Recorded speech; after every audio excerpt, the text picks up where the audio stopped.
Welcome to Hood Champion Boxing and Sports. In boxing, you find a way to win or you find a way to lose. 1, 2, AJ's coming for you. 3, 4, better lock the door. Yeah, that's right, Tyson, Lucky Fury. Your luck is running out, you bald-headed mashed potato. Secret society could only bring you so far. And don't get me wrong, they brought Tyson Fury a long way. Just about, yeah, they actually did exactly what they promised they were going to do. Lead you to unimaginable wealth and to the top of the sport of boxing. Just trust us. Give us an opportunity. And that's what Tyson Fury did when he returned to the sport of boxing. Hooked up with the secret society. Got decisions and shit he shouldn't have received. Got in all 3 fights with Deontay Wilder. Had the secret society on the side, had a judge in the first fight who dropped on his knees and gave Tyson Fury a tongue kiss. In the next 2 fights, Tyson Fury, I do believe there was something going on with manipulated gloves, but I know he fought extremely filthy, and he was on the cocktail, and I believe he was on some kind of concoction because he was working with Usman Sajjad, and he just developed this Herculean strength overnight. That's not normal, people. Don't get me wrong, he did come forward against Deontay Wilder in the second fight, and Deontay Wilder can't fight going backwards. Tyson Fury does have extremely long arms, so Deontay Wilder wasn't able to get out the way. But I just think when you look at everything, when it comes to Tyson Fury, there's no way in the world this man was able to reinvent himself the way he did in the second part of his career. That's a total contrast to how he was after right up to the Klitschko fight. Now, what I'm going to tell you right here, we got desert diamonds, people. 2 of them in particular. Shine bright like a diamond. Anthony Joshua and Tyson Fury. And I do think AJ has got the secret society in his corner as well. That's why I think, time's up, Lucky mashed potato Fury. You can't go any further. Because even if Tyson Fury gets past Alexander, balls on my chest, irritable bowel syndrome, Usyk, Tyson Fury not going past AJ. AJ knocks him out, simple.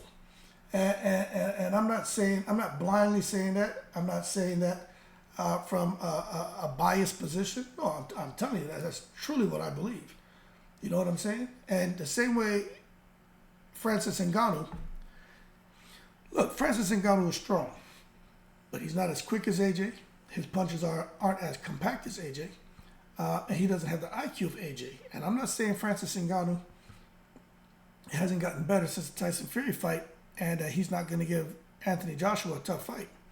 But what I'm saying is, if that Francis Ngannou was able to get to Tyson Fury, and we know Tyson Fury, hey, I put it to you this way. Something was wrong with old Tyson Fury. It's like he gave up the gas and went electric, didn't he? Cause my boy had low energy, low punch resistance, low power in that damn Ngannou fight. So what happened to Tyson, Lucky, mashed potato man Fury? But if Ngannou was able to catch up to him, Anthony Joshua definitely going to catch up to him. And I agree. I happen to believe AJ and what he's saying, where he comes and he says, where is it that he said it? Right here. If I put Fury on his ass, I wouldn't let him get up. Me and Fury are completely different beasts. Genetically, strength, mindset. I was boxing Fury up in the amateurs when he used to come down to Finchley. I've always been on a different trajectory to Fury. He's done well, of course, he's done very well. But give me an opportunity to fight Fury and I'll show you what I'm about. Boom! Let me tell you something. Anthony Joshua, if you're watching this, everyone who's watching this video knows that if you get an opportunity to fight Fury, Lucky Fury, mashed potato man, because you probably won't get an opportunity because Tyson Fury is going to run from you.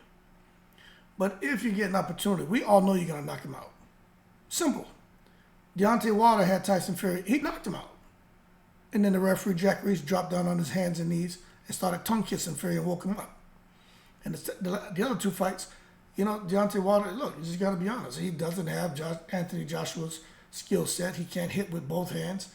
And what Deontay Wilder does well, he does well, and that's the big right hand.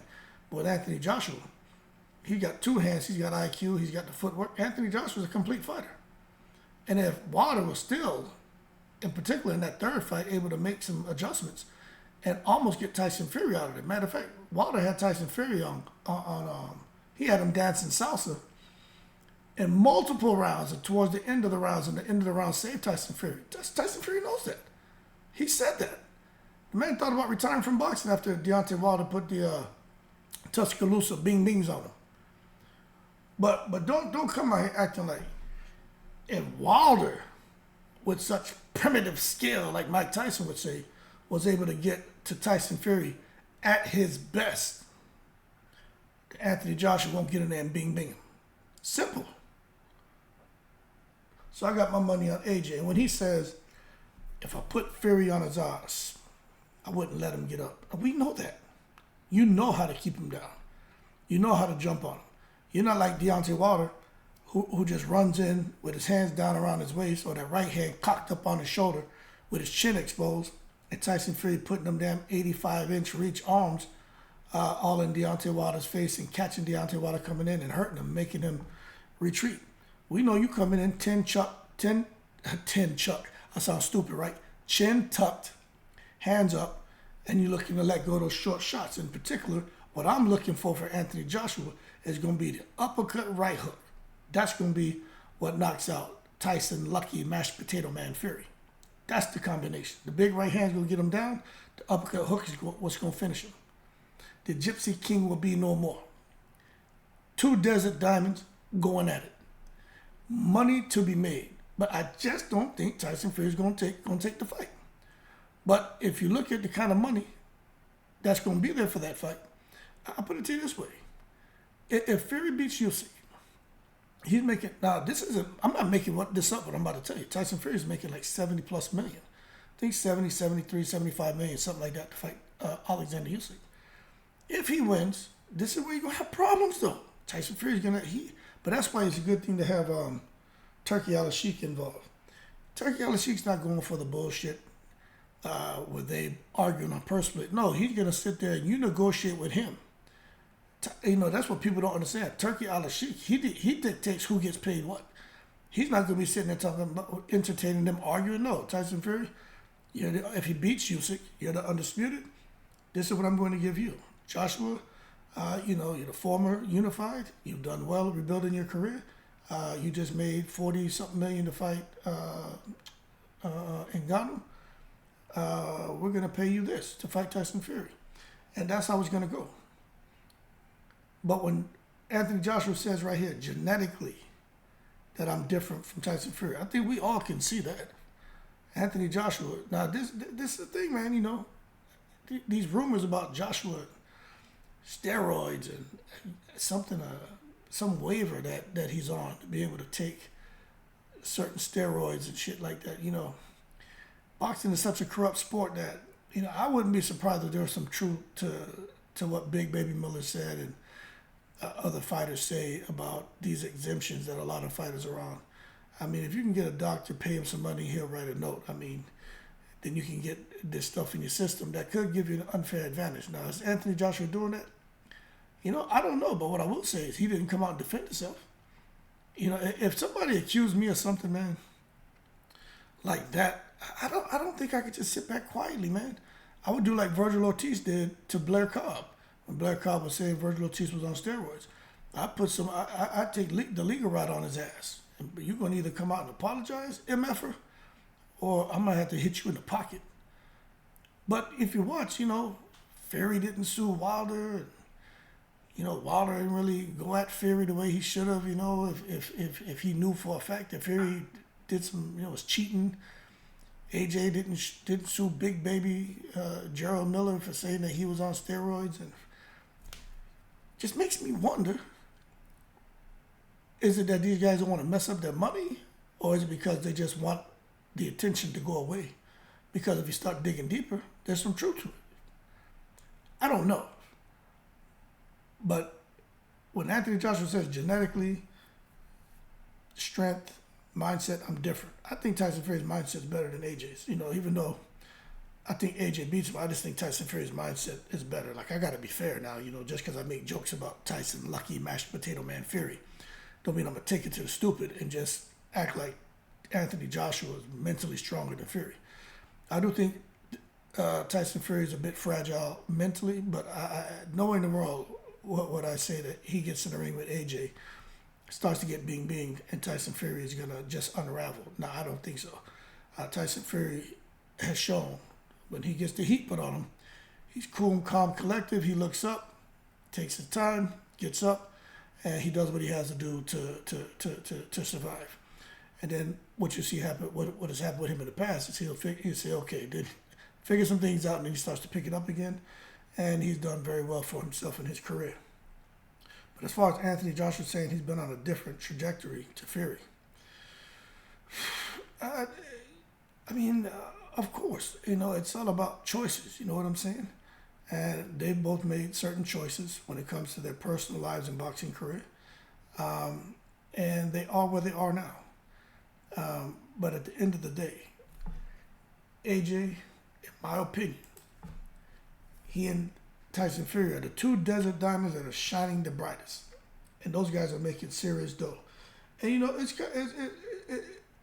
does it not strike anyone as being extremely odd that two UK heavyweights are out here leading boxing? Not the no American heavyweight involved in the picture, and the one who was Deontay Wilder always kind of seemed like he was on the outside.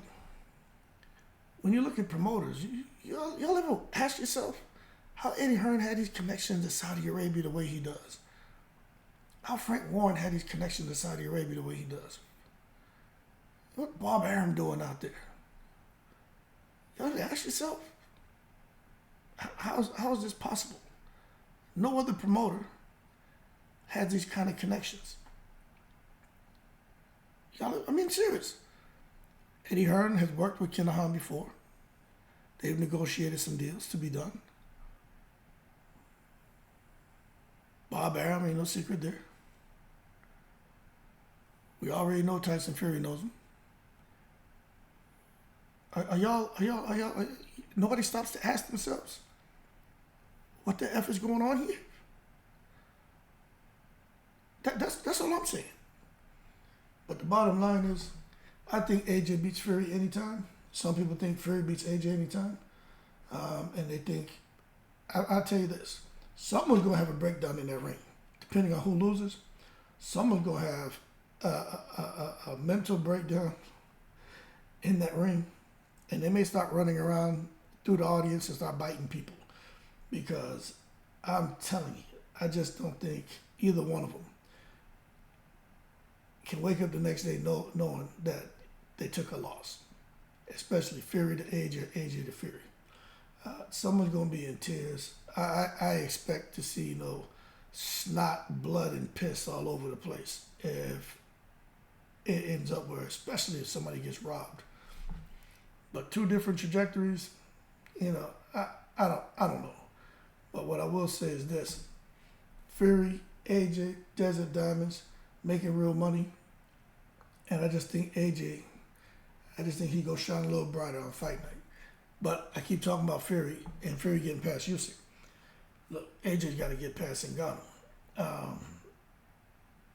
And that's easier said than done. We just got to be real. But if the real AJ Big Femi shows up, I think he gets Ngannou out of there. I think then he just sits back to see what's next as far as fighting the winner, Fury and Usyk. And I think AJ put the bing bings on Tyson Fury. That being said, y'all keep cool. Shout out to the veterans, all 7 continents. And when someone, and for those of you saying, hey, what's this Desert Diamonds? Well, when I lived in Saudi Arabia, we would be out. I was escorting guys onto this compound.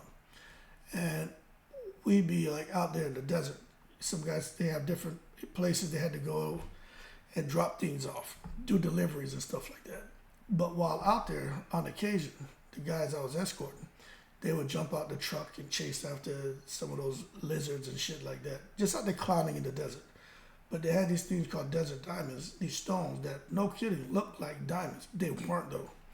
And a lot of people used to collect them and clean them up and then, bring them back to the States as souvenirs. But that's where I get the desert diamonds from. And that's the first thing I thought about when I was like, these two guys in Saudi are like desert diamonds, you know what I'm saying? But anyway, that has nothing to do with anything. Y'all keep cool, I'm in the breeze.